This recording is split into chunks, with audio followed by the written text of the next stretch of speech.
sommes actuellement dans un contexte multifactoriel qui réclame de fortes ressources. La première est de répondre aux enjeux gouvernementaux, c'est-à-dire le Ségur de la santé.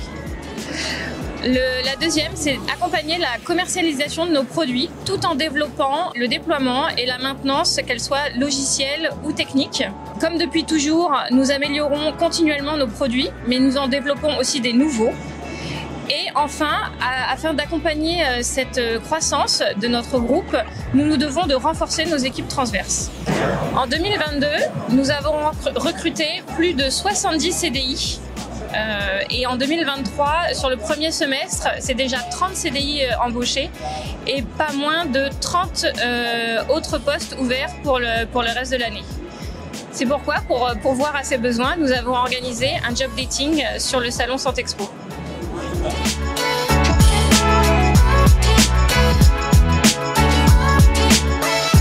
Sur les profils de développeurs, on recherche avant tout des aptitudes techniques. Donc pour ça, on va utiliser un coding game qui va nous permettre en fait de révéler ces aptitudes. Nous allons ensuite nous intéresser au niveau d'études de la personne et son expérience professionnelle. Le coding game va nous permettre d'évaluer le niveau technique de la personne et ainsi lui proposer un parcours d'accompagnement dès son intégration. En déploiement, nous attachons une attention toute particulière à l'expérience de la personne, l'expérience métier, l'expérience technique sur le terrain. Par exemple, pour les consultants formateurs DPI, on va s'intéresser aux soignants, aux cadres de santé, qui sont à la fois dans les hôpitaux ou les cliniques. Et pour les consultants formateurs médico-sociaux, là on s'intéressera aux profils plutôt éducateurs spécialisés ou chefs de service qui ont travaillé dans des structures qui accompagnent des personnes en situation de handicap. Pour les personnes qui souhaitent se reconvertir, du coup, on leur apporte à la fois la possibilité de rester dans le domaine de la santé, tout en apprenant un nouveau métier qui va leur permettre de rester au contact des soignants, mais de l'autre côté.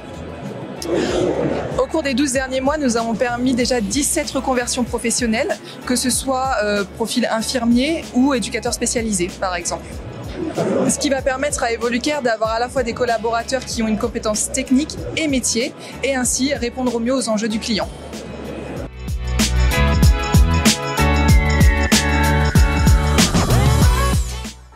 On a un processus de recrutement qui est assez simple, qui permet de donner de la lisibilité aux candidats. Le but, dans un premier temps, c'est que je fasse une première sélection sur CV. Une fois que j'ai sélectionné mes CV, je contacte les candidats pour valider à la fois les prérequis et la motivation pour le poste.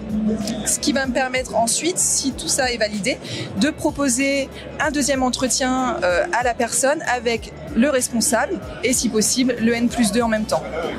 Notre processus de recrutement est assez rapide, en général moins d'1 mois. Pour capter les candidats, on utilise les sites de recrutement, des cabinets spécialisés et la cooptation. Depuis qu'on l'a mise en place en 2017, on a plusieurs dizaines de candidats qui nous sont mis en relation par nos collaborateurs ambassadeurs.